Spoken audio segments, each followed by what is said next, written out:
Amani Flash Info avec Kate Série. Il est 18h à Abidjan. Vous suivez le flash d'information du 17 avril 2025.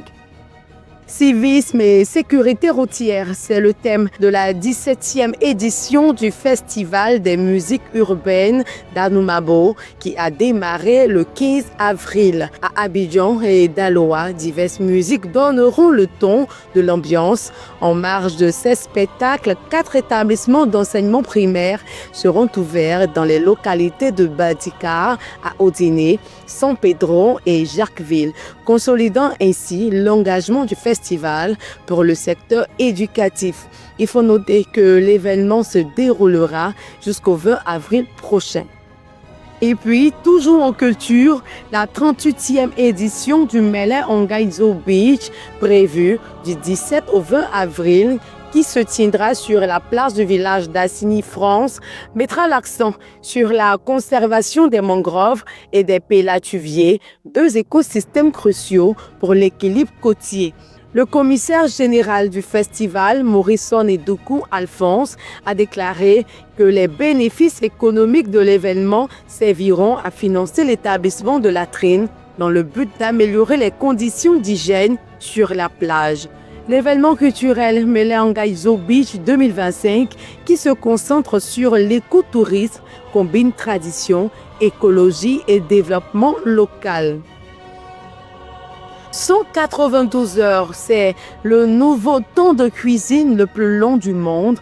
La chef haïtienne Lee a établi ce nouveau record mondial en cuisinant sans interruption du 7 au 15 avril, soit 8 jours de cuisine, éclipsant ainsi la récente prouesse de la chef ivoirienne Zena Bansé, auteure de 168 heures de cuisine non-stop. Les marmites continuent de chauffer en Afrique, cette fois-ci avec la chef Laurence Assignon, originaire du Togo, en route pour le record du monde Guinness en cuisine.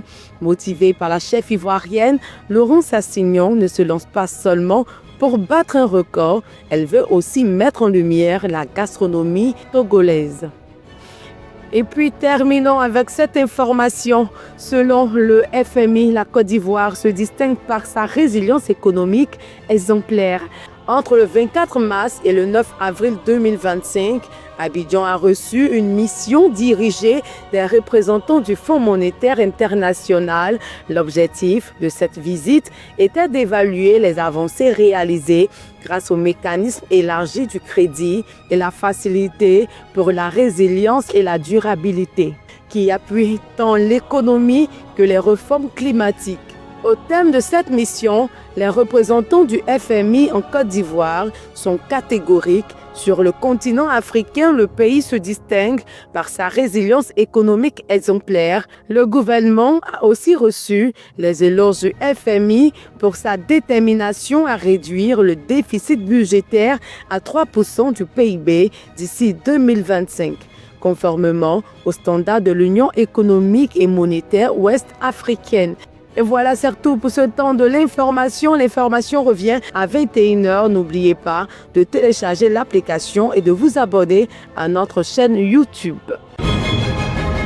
Amani Flash Info avec Kate Série.